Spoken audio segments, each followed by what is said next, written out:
Allez, on se retrouve pour 50 minutes Inside le Mag et cette semaine, on vous emmène vivre des expériences totalement inédites.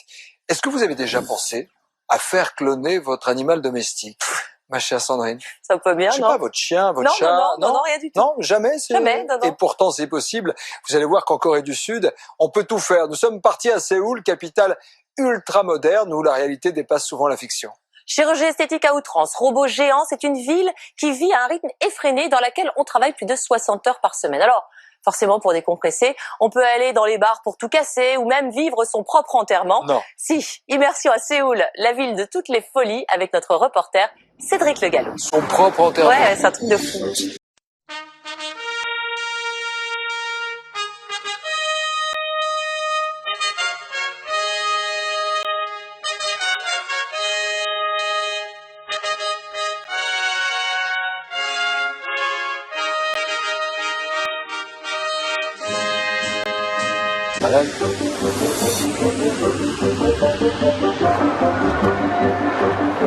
Quand on se rend en Corée du Sud, l'étonnement commence dès l'aéroport, où nous sommes accueillis par un spectacle de robots danseurs, se trémoussant sur Gangnam Style, le tube de Psy, le célèbre chanteur coréen.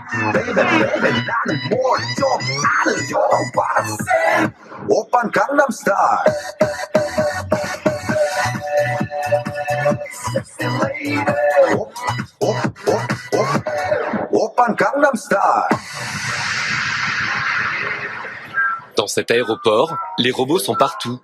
Des robots balayeurs, des robots poissons, et le dernier arrivé, le robot guide. Alors on peut lui demander de nous emmener où on veut, donc on va lui demander de nous emmener tirer de l'argent, des won, qui est la monnaie de Corée. Alors apparemment on peut lui parler. Bring me to the bank. Emmène-moi au distributeur. I am sorry. That information is unavailable. Je sais pas trop leur truc. Après 2 échecs, la 3e tentative est finalement la bonne. Emmène-moi. Ils se roulent un peu les uns sur les autres.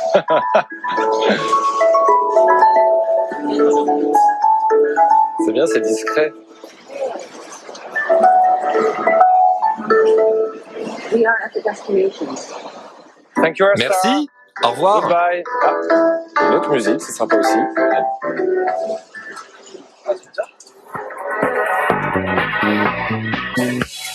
La Corée du Sud, un ancien pays du tiers-monde, devenu en seulement 50 ans la 12e puissance économique mondiale.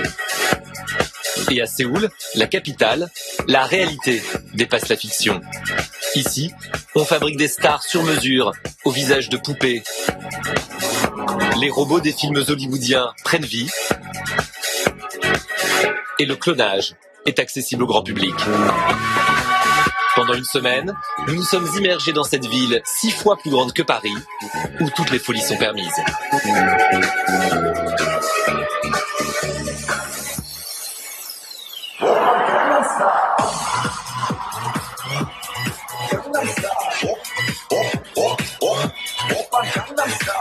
Depuis que Psy a fait danser la planète entière, il y a 5 ans avec son tube Gangnam Style et sa chorégraphie du cheval, la musique coréenne ne s'est jamais aussi bien vendue.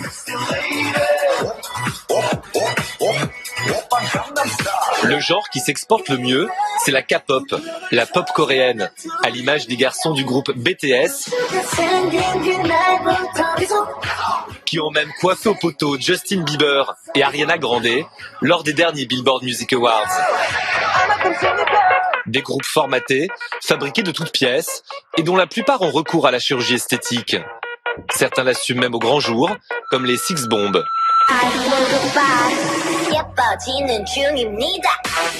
Des chanteuses qui ont même mis en scène leur transformation physique dans un clip louant les vertus du bistouri.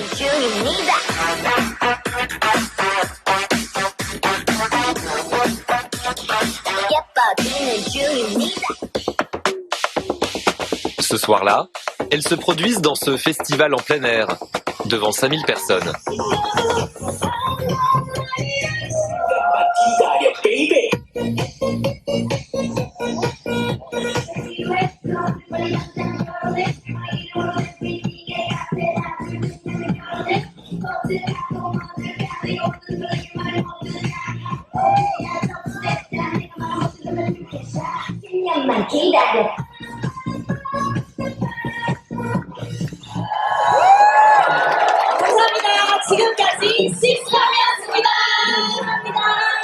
À la fin du concert, nous retrouvons en coulisses les Six Bombs, qui en fait ne sont que 4. Bonjour, Cédric, enchanté. Inimaginable en France, voici 4 pop stars qui parlent librement de leur opération de chirurgie esthétique. Est-ce que vous pouvez m'expliquer quelles interventions de chirurgie esthétique vous avez fait chacune? J'avais déjà fait le nez avant pour l'agrandir. À l'occasion du tournage du clip, je l'ai refait pour le mettre plus droit. Après, vous savez, nous les Asiatiques, on a un visage relativement plat, sans trop de volume. Alors je me suis fait injecter de la graisse pour avoir le contour plus dynamique. Et vous? Moi, j'ai taillé mon visage comme ça. Ok. On vous a coupé le visage. D'accord. Pourquoi c'est si important la chirurgie esthétique? Finalement, vous encouragez vos fans à faire de la chirurgie esthétique? Si la chirurgie peut donner plus de confiance en soi, je ne vois pas où est le problème. On n'encourage pas directement les gens à faire de la chirurgie. On veut simplement leur dire, si ça peut vous aider à être mieux dans votre peau, alors allez-y. Des opérations chirurgicales lourdes, parfaitement assumées, de quoi dérouter, mais visiblement pas le public coréen. Vous pensez que c'est un bon exemple pour les jeunes filles d'aujourd'hui? Vous savez, tout le monde fait de la chirurgie aujourd'hui. Quasiment tous les Coréens, en fait. C'est juste qu'elles le disent. À Séoul, une femme sur 3 a déjà eu recours à la chirurgie esthétique. Les publicités pour les cliniques s'affichent même jusque dans le métro. Rien que le quartier de Gangnam compte 472 établissements. Chez GW Plastic Surgery, les prothèses mammaires sont présentées comme des gâteaux et les prospectus encouragent les patientes à se faire débrider les yeux, l'opération la plus fréquente en Corée du Sud. Un phénomène de mode qui touche même les prétendantes au concours de Miss Corée, pour qui la chirurgie est autorisée, contrairement à la France. Quand on regarde les différentes Miss Corée, elles se ressemblent beaucoup. Comment vous expliquez ce phénomène? Si vous regardez vraiment dans les détails, elles ne sont pas complètement identiques. Mais c'est vrai que l'opération des yeux, mais aussi l'allongement de leur nez, font partie des opérations systématiques chez les Miss Corée. Avec plus de 800 000 opérations pratiquées chaque année, Séoul est devenue la capitale mondiale de la chirurgie esthétique. Dans cette ville futuriste, la science-fiction n'est jamais très loin. Des robots géants dotés d'intelligence, on croyait l'exploit réservé à Hollywood. Mais ce que le cinéma réalise grâce aux effets spéciaux est désormais une réalité en Corée du Sud. Waouh, c'est impressionnant. Voici Méthode, un robot révolutionnaire, 4 mètres de haut, 1,5 tonnes d'acier, et autour de lui, une dizaine d'ingénieurs pour lui donner vie.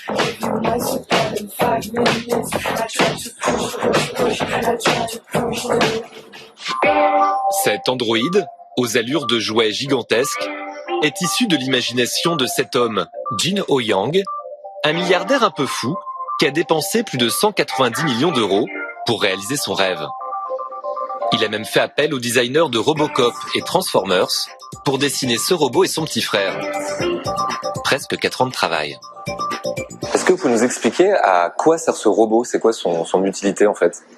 Pour l'instant, ce robot n'a pas vraiment d'utilité. C'est une première étape de travail. En l'améliorant encore, il pourra servir à tous les secteurs de l'industrie. Par exemple, il pourra remplacer une grue en étant plus précis, car ses mains peuvent s'articuler méticuleusement, comme une main humaine, mais en beaucoup plus puissant. Et ce qui rend ce robot unique au monde, c'est de pouvoir le piloter depuis son ventre. Jin Ho-young m'invite à l'essayer. Je peux y aller? Une proposition qui ne se refuse pas.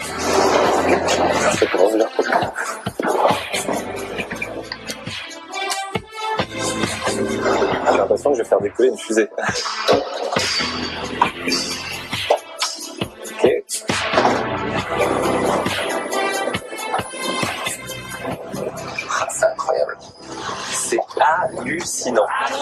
Ça, c'est le robot qui fait de la gym le matin. C'est énorme. La prochaine étape, pour Jin Ho-yang, injecter une intelligence artificielle à ce robot géant pour le rendre complètement autonome, comme un humain. De quoi faire frémir. On voit beaucoup de films de science-fiction qui s'inspirent des robots, des intelligences artificielles qui dépassent finalement l'homme et l'intelligence de l'homme et qui contrôlent les humains. Est-ce que ça vous fait pas peur? Eh bien, il y a une réponse simple. Si jamais le robot veut défier les humains, il suffit de couper l'électricité. L'autre pratique, qu'on ne voit d'habitude qu'au cinéma, c'est le clonage. À Séoul, il est accessible à tous, ou presque. Créé il y a 10 ans, Swarm Biotech est le premier laboratoire au monde à proposer à ses clients fortunés de fabriquer une copie de leur chien pour 90 000 €. Ce jour-là, nous sommes invités à assister à la naissance d'un chiot cloné.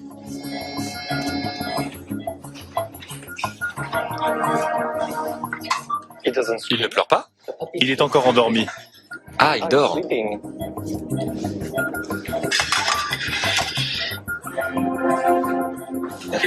Donnez-lui un nom. Nikos. Incroyable. On fait ça qu'une fois dans sa vie, je crois. Un accouchement de chien cloné. Chaque année, 200 chiens clonés comme celui-ci viennent au monde. Après leur naissance, ils vivent les 2 premiers mois de leur vie ici, avant d'être envoyés à leurs riches et discrets propriétaires, qui ont tous refusé de témoigner.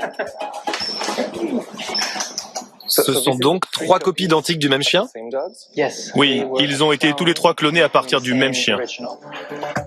Cette pratique peut sembler complètement folle, mais en Corée du Sud, il n'a rien de choquant à vouloir faire cloner son chien quand on s'apprête à le perdre. Quand vous clonez un chien, c'est vraiment le même? Physiquement, ils sont quasiment identiques, oui. Un clone, c'est comme un jumeau. Quand vous voyez des jumeaux, ils ne sont jamais identiques à 100%. Et qu'en est-il de leur personnalité? On ne peut pas reproduire complètement la personnalité d'un chien. Mais on a remarqué que les chiens clonés ont potentiellement les mêmes aptitudes que le chien d'origine. Le prochain défi de ce laboratoire, cloner un mammouth, une espèce disparue il y a plus de 15 000 ans, Jurassic Park en vrai, peut-être pour bientôt.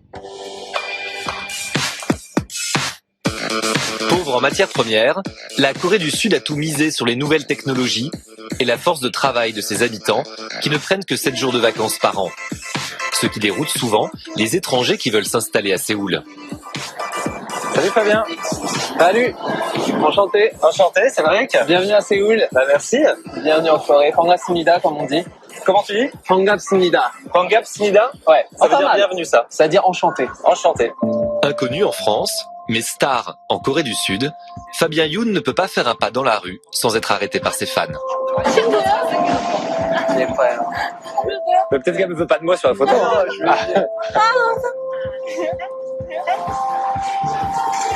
Faut faire ça en Corée. Ah pardon. Depuis 3 ans, ce Français anime une émission de télévision où il coach les étrangers qui veulent s'installer à Séoul.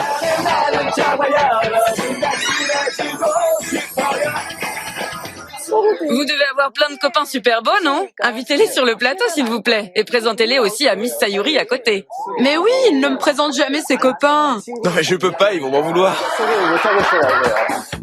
Une émission diffusée en prime time tous les mardis qu'il enregistre dans cette valise géante dans laquelle se cache son studio télé. Il y a des exemples particuliers qui t'ont marqué? Je me souviens d'un Russe qui travaillait dans un groupe électronique très connu coréen et qui commençait à devenir fou à cause des heures de travail parce que lui, il n'avait pas l'habitude en tant qu'Européen et qui commençait à péter les plombs parce qu'il finissait tous les soirs à minuit. Et c'était assez marrant de le voir vraiment dans l'incompréhension la plus totale, quoi. Des journées à rallonge et une pression que les Coréens évacuent la nuit dans les bars de la ville.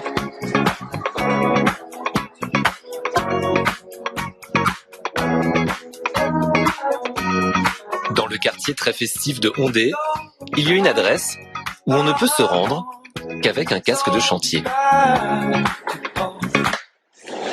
Alors, donc c'est ici que ça se passe. Moi, je vais acheter comme ça, moi. Ici, on peut tout casser. Vaisselle, télé, ou encore photocopieur. Qu'est-ce que ça dit de la société coréenne, ce genre d'activité? Ils ont tellement de stress, non pas seulement au bureau, mais aussi dans la famille, toujours. Je sais que j'ai beaucoup d'amis qui sont stressés parce que les parents leur demandent quand est-ce qu'ils vont se marier. Les étudiants aussi, pourquoi ils n'ont pas des meilleures notes. Et en fait, il y a un grand sentiment quand même de frustration chez les Coréens. Et je pense que ce genre d'endroit, c'est un bon défouloir. C'est pas anodin s'il y a une imprimante, un ordinateur un petit peu. C'est la journée, quand t'as ton bureau, tu peux pas faire ça. Et le soir, tu t'imagines, tu te dis, j'aimerais bien faire ça au bureau. Moi, je le fais ici, quoi. Dans cette ville un peu folle, les Coréens prennent rarement le temps de se poser. La pression de la réussite n'autorise pas vraiment les salariés à sortir du cadre. Le lendemain, j'ai rendez-vous avec un homme qui a imaginé une méthode plutôt radicale pour aider les Coréens à prendre du recul, l'enterrement de son vivant. Ah regarde, ça fait bizarre. L'expérience commence dans cette salle de classe où je découvre mon livret de décès. C'est une pierre tombale? Oui, c'est votre pierre tombale. Vous allez marquer votre nom dessus. En bas, il y a marqué que vous reposez ici en paix. Après avoir rédigé mon épitaphe, puis enfilé le vêtement traditionnel des morts, Kyo Kim me conduit dans une forêt où m'attend un cercueil.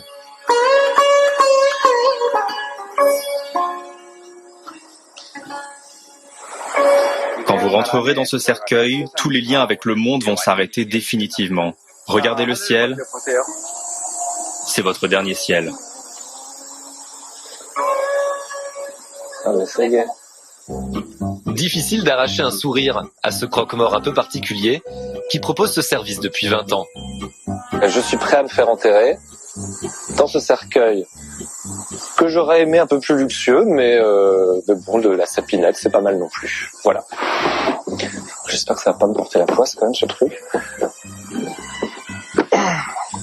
Non, c'est pas l'argent, le truc. Une expérience qui ressemble à une blague, mais qui en dit long sur la société coréenne, plus que jamais en quête de sens, dans une ville où tout va toujours plus vite. Vous partez pas, hein? Vous ne laissez pas dans la forêt.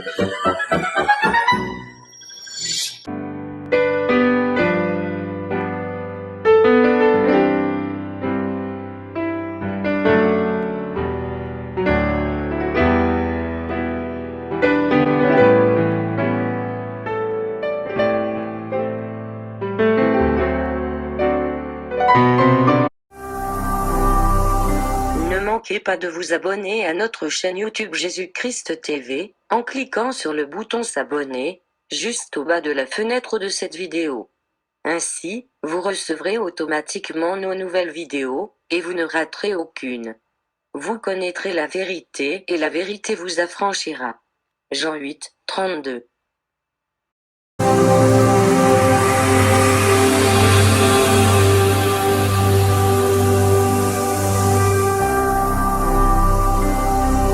Jésus-Christ TV,